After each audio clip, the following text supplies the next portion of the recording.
Welcome back to Comic Wars, where every night is like fight night. All of the details of each of these battles will be detailed in the outcome. That's where we're going to go and break down who wins, why, and we're going to go and take a look at all of the reasons why, not just a few, like some other shows do. We like to take a look at every single reason why a certain character might win X amount of times. Alright, so let's get into the overview. So, if we had a guest, this is where we would do some guest introductions and some guesses who would win, and this is why, right? But we don't have any guests tonight, so we're going to move on to the background details. This is where we go and cover all the little details, all the little minor details, really. Height, weight, age, occupation, things like that. Sometimes there's some data in here that's useful in combat. Not always, but with some characters it really is. But after that, then we get into the feats. This is where we're going to take a look at their greatest strength feats, durability, speed, and agility. This includes movement and also evasiveness. Then we're going to get into martial prowess, ingenuity, and then gadgets and or powers. This is where we're going to break it all down. What are their best capabilities and why? Now, this doesn't always mean who is the most damaging and who can tank the most damage. No, not always. Sometimes it's who can be the most annoying, who can confuse their opponent enough to the point where it breaks them. Things like this do come into play, and actually quite often. Alright, and after that, then we get into the data analysis. This is where we break down said feats. We look at every little detail that's going to be playing a big factor. Now lately, because we are in round 3, probably not going to be a whole lot of data analysis, but we will be breaking some things down as we get through it. After that, then we're going to get into the character pros and cons. This is where we're going to take a look at their strengths and weaknesses against each other.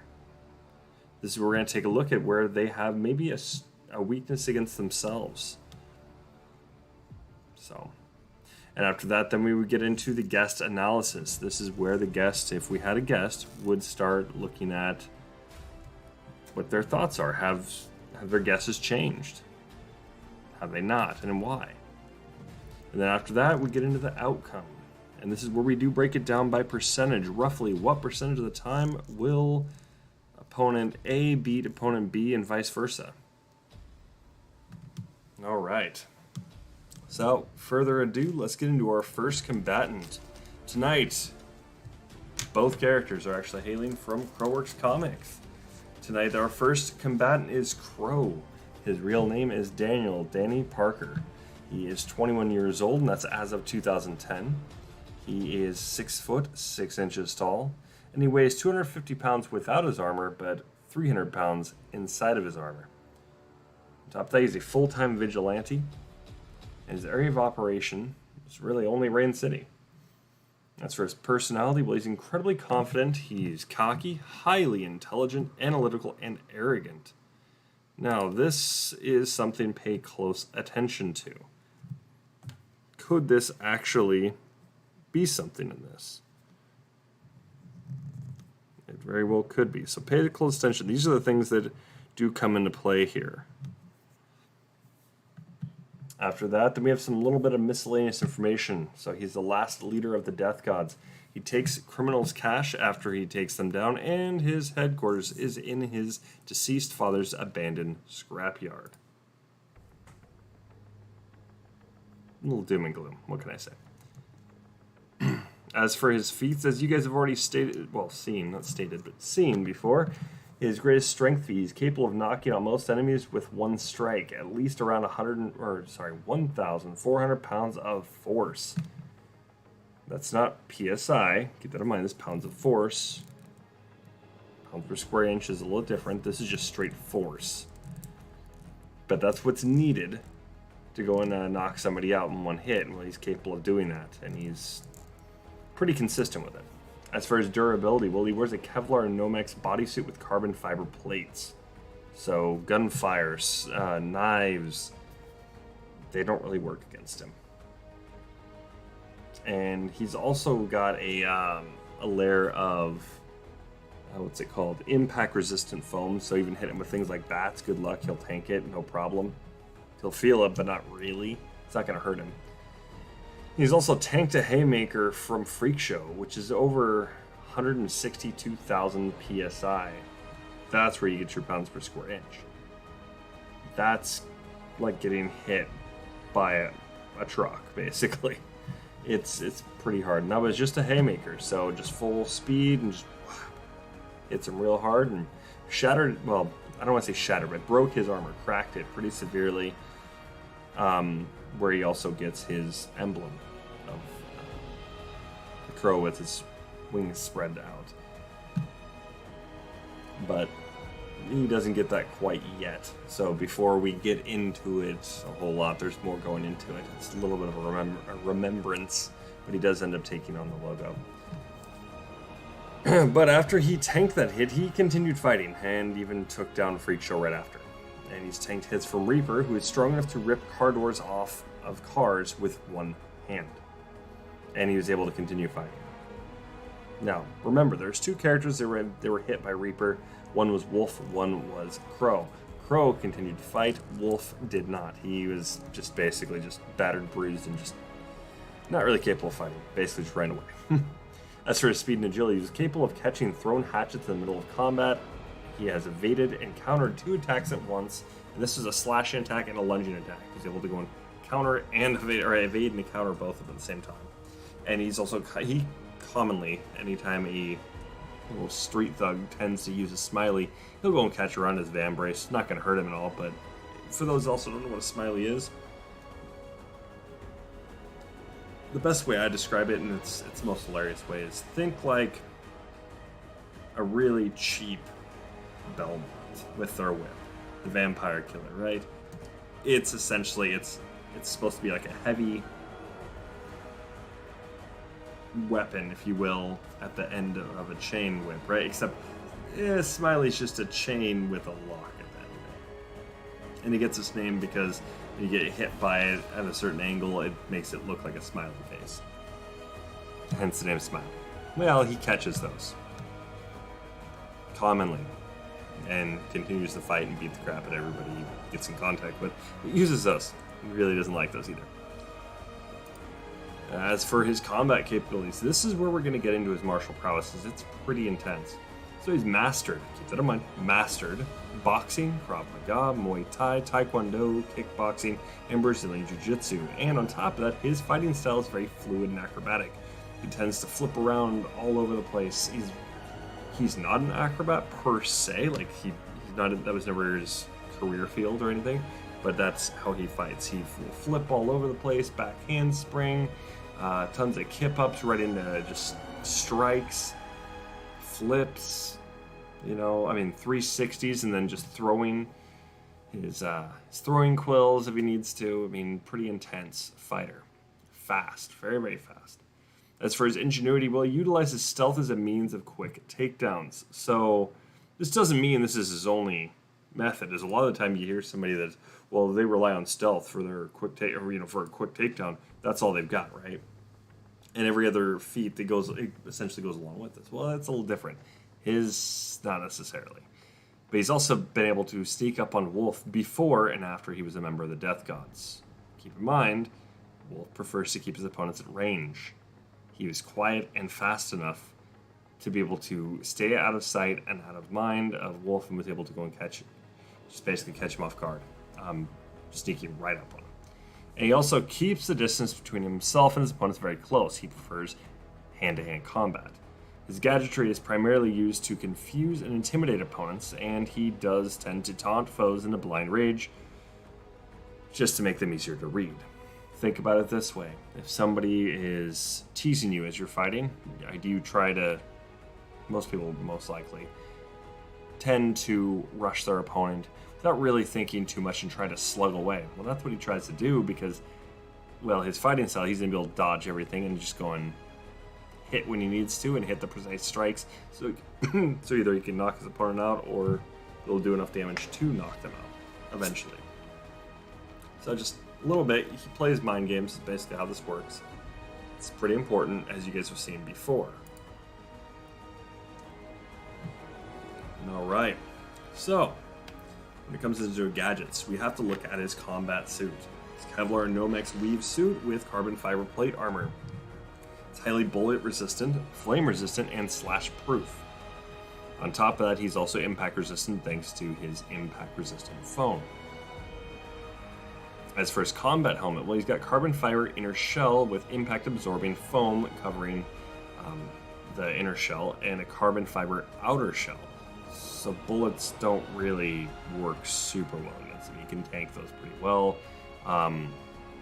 There's not a lot that's going to get through his helmet. I mean, there's still things that's still capable, but it's a lot of force. And I mean, do mean a lot.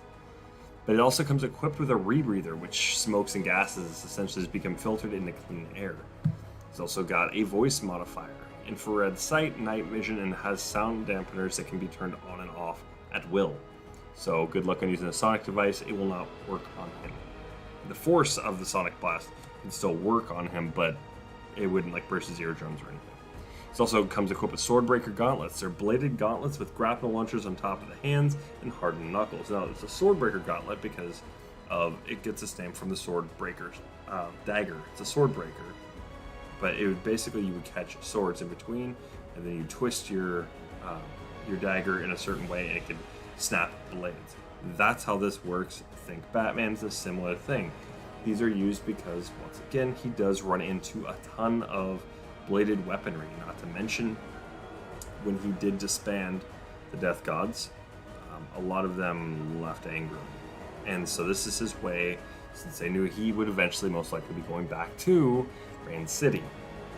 Those that knew him there, that really were not for his program of disbanding them, had a very, very huge grudge against him.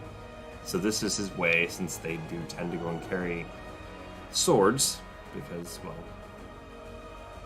that's just how the Death Gods rolled.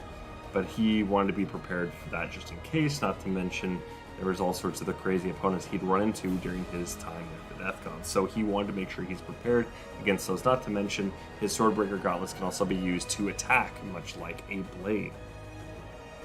So these are very useful weapons, trust me, or gauntlets. And it also comes equipped with 5 smoke pellets and 5 flash pellets. The smoke pellet, it releases a huge puff of smoke. And it doesn't just puff, if you will. It comes out, and it comes out for a bit, but it's very, very thick smoke. And this is meant for him to be able to go and even use stealth in close combat. Very, very close range combat. He could be right in front of somebody's face, and he can blend in with it and move around and use all sorts of different kinds of tactics, so that way he can be close and be taking on his opponents. His flash pellets, think just much like a flashbang. That's how it works directly, but it's in little pellet form. He comes equipped with 5 of those as well.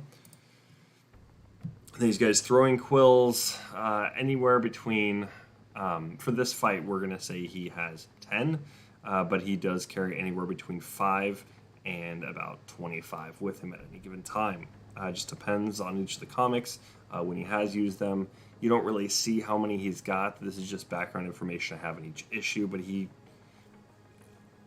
usually carries at least between 5 and 25 on him. This is just in case he needs to get a little bit of a range combat in, and he's not 100% sure. Generally, he brings a bit more. If he's pretty certain he won't really need a whole lot of them, then yeah, he won't be bringing many. But for this case, we're just going to say he's just going to be bringing 10. As for what else he's got the murder boxes. Now this might seem like, oh, that seems kind of creepy, except really all they do is they're 8 speakers, essentially. They're devices that mimic a murder of crows on a loop, and they go for about an hour. So he's got an hour of a loop on 8 of these.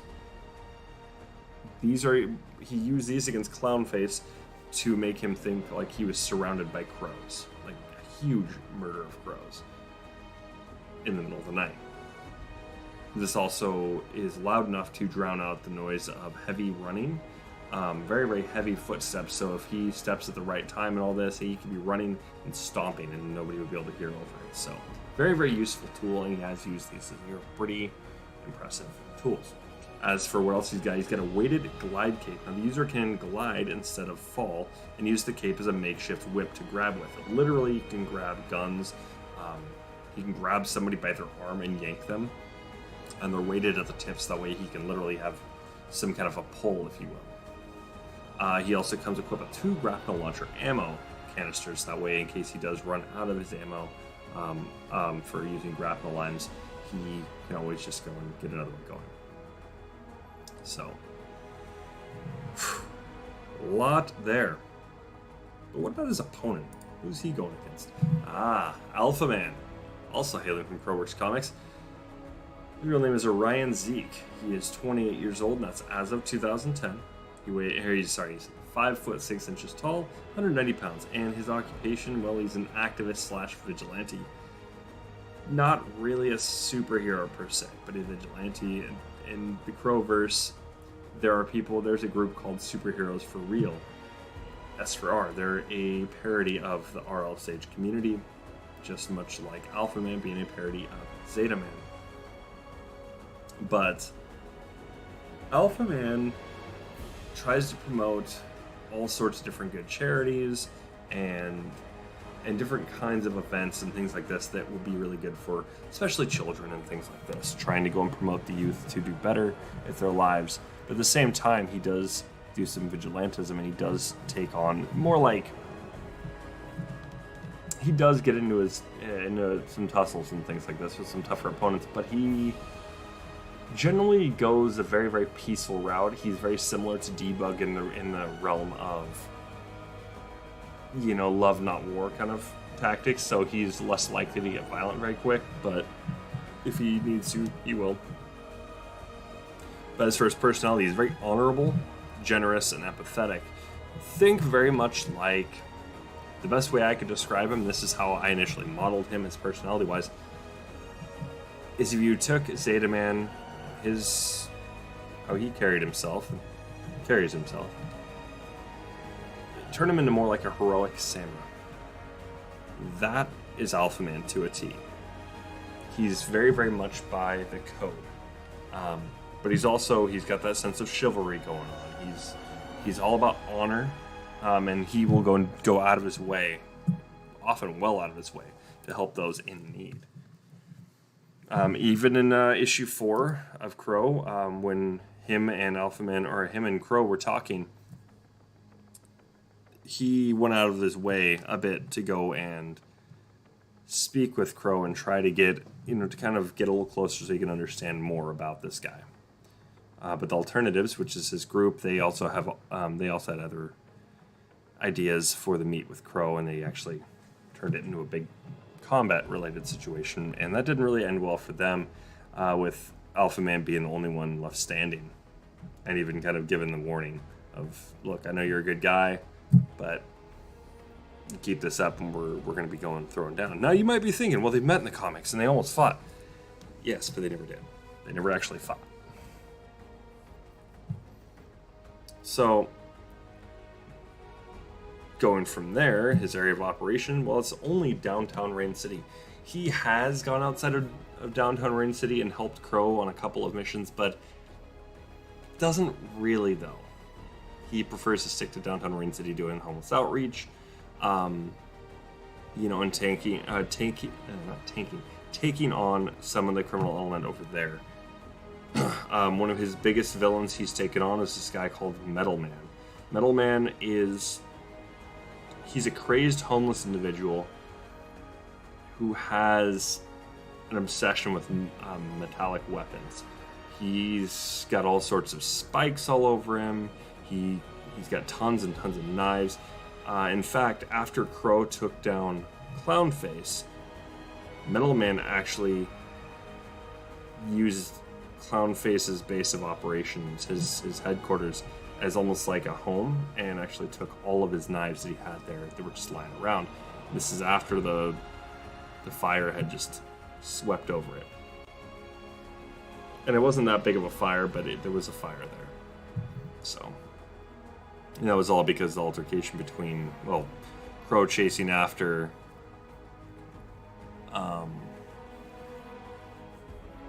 what's his face? Clown Face, and then having to go and face off against Freak Show.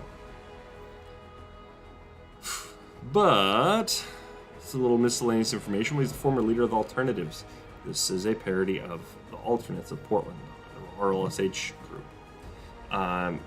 Except the team was dismantled for a different reason than it was in reality.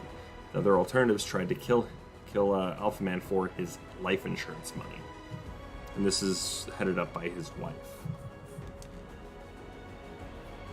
Alright, now let's get into his feats. So his greatest strength feats. Well, he's slightly above average male strength. As far as durability, well, he wears a spandex suit with carbon fiber plate armor and impact-resistant foam. So much like Crow, except he has a spandex suit, so slashing still affects him, and so does gunfire. As for speed and agility, well, he's capable of easily following Crow's movements while Crow is taking down the Alternatives. So he can follow Crow. That's the big thing here. Take that with you will, or as you will, because this is going to get into more of a defensive type of scenario here. As for some combat capabilities, well, he's a student of Aikido, Judo, Krav Maga, and boxing. He's also a novice bow staff student as well. So he's not a master of anything. As for his ingenuity, well, he uses his collapsible bow staff as a shield and as a tool to keep opponents at an advantageous distance. And the only gadget he's got is actually collapsible bow staff. So, now this is where we need to go and get into some things here. Because we got some data to go over. So if we look over here, let's take a look at their backgrounds. Like I said before, this is something we have to go over. If you look how Crow, his personality is, take a look at that. Incredibly confident, okay, so we don't have it, that's not going to do much. He's cocky, highly intelligent, analytical. So those things can play a little bit of a key factor here. Now, we need to get into a little bit more here, because now we have to get into the second part of his feats. Now, you might be wondering why the second part of his feats.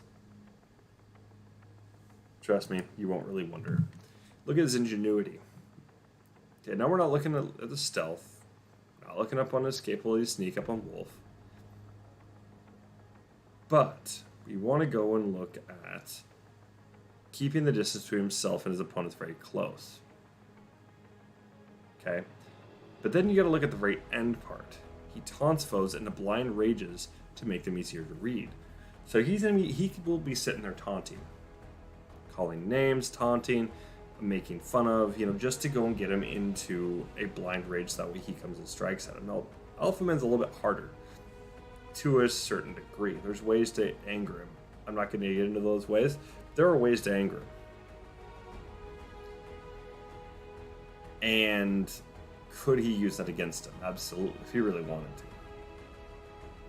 But the big thing here is he's going to try and get him in a very close range. And that's where you got to get into him wanting to keep him at a close range. Then we have to look at his martial prowess. So we see he's very fluid and acrobatic. Now, Alphaman can track him. He's able to keep his eyes on him at all times. So he's going to be able to keep up with him. It doesn't mean he's going to be able to counter him, but it does mean he can see what's going on. But this is a master of boxing, Krav Maga, Muay Thai, Taekwondo, kickboxing, and Brazilian Jiu-Jitsu. So he's primarily a striker, but if somebody tries to go play a grappling game, he can grapple back. But he's all about getting those kicks in. He's like you'll see a lot of the time from the comics, he does a lot of kicks, crazy kicks. Tornado kick. He's done full-on roundhouse kicks, jump kicks. I mean, he's done all sorts of things. But he's a big kicker. But he does throw punches, once again, still capable of throwing at least 1,400 pounds of force with a punch. His kicks are even more than that. So, that should say some things. So this is all about that. He's going to be in close range combat. So this is going to be a huge thing here. He's very fast. You can see from his striking. His Muay Thai and kickboxing is going to allow for those quick strikes. Boxing is also going to be another quick striking. Taekwondo is somewhat fast. It's kind of average. In Krav Maga, it can be quick. There's some techniques in it that are a little quick, but Brazilian Jiu-Jitsu is not that quick. Muay Thai, boxing, and kickboxing are going to be his big speed moves. Now, he's mastered them. Now, he uses all these together, so he's going to be very fast with all these strikes. And a lot of these strikes, he can get into a grapple. So, that's going to be a huge advantage on pretty much any opponent he gets in close combat with. That's how he's going to operate. He's going to try and take them down really quickly. So, after that, then we got to go and take a look at... So we don't really have to analyze his strength. His durability, well, you look at their durabilities, it's pretty self-explanatory. They're going to be a little tank. Impacts. That's going to be a whole lot of impacts on this. So this is going to play a key factor here. Impact-resistant foam can withstand a certain amount. I have not actually looked up the actual max rating it can actually withstand, but it is incredibly high. Now, it is over the 1,400 pounds. No, it's not. But it would reduce the damage from that, but repeated hits on the same area would just continually weaken it. So just keep these facts in mind. Like I said, this is more about an unstoppable object going up against an unstoppable force going up against an immovable object. It's kind of how this works. But who's really going to budge first? We'll get into it. So as I said before, we're going to kind of just go over the data analysis. We kind of have to because we've already gone over it all. And really there's not a whole lot to really cover because the information I put in here is already covering it pretty well.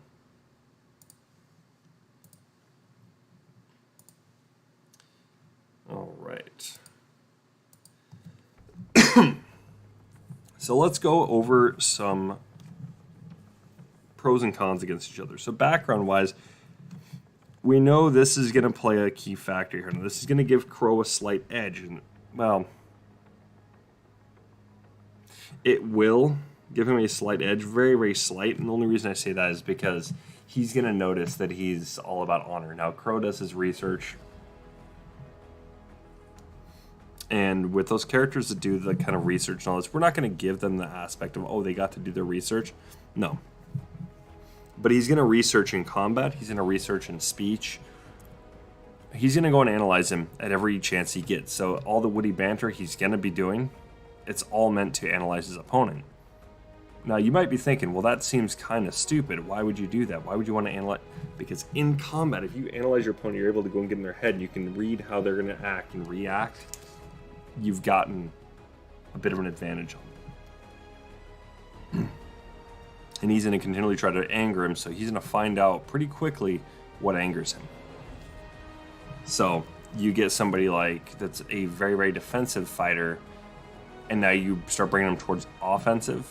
You bring their capabilities down. As for strength, that's just hands down. That goes to Crow. Durability, they're roughly about the same, except for the fact that we haven't really got to see any durability feats from Alphaman because his altercations are... He doesn't ever take on anybody like Reaper or Freak Show. That you know of yet. So if we're looking at it, we've got to see that Crow just continually fights after taking 162,000 pounds of square inch. Over that amount of damage, he was able to continue fighting. So the durability is going to go, even without suit, it would still go to Crow. So suit alone is going to make it, okay, pretty comparable, except for the fact that Crow's going to still be able to fight. And we've seen this kind of thing before. Alphaman has not, we have not seen him be able to actually tank anything like that. Speed and agility, that's going to Crow hands down. You can see how this is kind of getting to be a bit one-sided. Point of the tournaments, this whole tournament kind of setting, you get to see how these fighters end up playing against others that weren't actually really meant to be a solid matchup against them. As for martial prowess, that's not even a question. That goes to Crow. He's mastered versus a novice, so it's pretty obvious there. As for ingenuity, same thing. That's going to go to Crow because his gadgets are going to be meant to confuse and throw off Alphaman. Not to mention he's able to utilize stealth, which Alphaman really doesn't have a whole lot of experience against. As for gadgetry, once again, they go solid to Crow. The reason being because, well, he's got more to use and more to combo with, if you will. So he's got the flash pellet. So even if Alphaman were to look away, which we know from issue 4, he wasn't actually, he never really looked away. He never really learned from it. So his adaptability in combat isn't going to help him here. So flash pellets still work. Smoke pellets, same kind of thing. And then you've got his throwing quills. If he absolutely needs to, he can just go for the headshot right off the bat. You know, he can get down and dirty and use those, plus his Swordbreaker gauntlets, and he can start tearing through things. He could break his collapsible bow staff if he needed to. But once again, is the defensive style going to be very useful against somebody that's going to rush right in and break his weapon? No, not really. So tonight's fight, hands down, goes to Crow. There's no contest here. At all. Not even. Not even slightly. So, for Monday's big matchup. Now, this is going to be one that's going to be a lot more interesting than this one was tonight. So I do apologize for that to some degree, but you got to see how Alphaman carried himself all the way up until this point. So job well done, Alphaman. And congratulations to Crow for moving on next round. However, next round we've got is Captain Meow Meow versus Wolf. So who's going to win between the feline Fatale or the assassin canine? We'll find out on Monday. Thank you guys for tuning in, and be sure to tune in tomorrow night. We're doing an entire stream dedicated to Murder of the Gray State tomorrow night because the last 2 episodes I did for the True Crime series, there was lots and lots of mistakes. There was audio issues. So last night's or Wednesday's episode of Murder of the Gray State there was no audio. Well, that sucks. And then the one before that, the music just drowned out my voice. So I've got it all set up now. I went and fine-tuned it today. So tomorrow night will be nothing but Murder of the Gray State. So probably get an hour and a half or so. We're going to cover everything that proves, it just shows that David's innocent. And you guys will be able to see that full force. And that'll probably be the last Murder of the Gray State episode we actually do cover. Before we get into the big video, and then we have other cases we're going to be starting to cover as well. So, and believe me, everything that proves he's innocent shows that somebody else is there, and I'll be showing this off tomorrow night. So thank you guys for tuning in, and I will see you guys tomorrow night or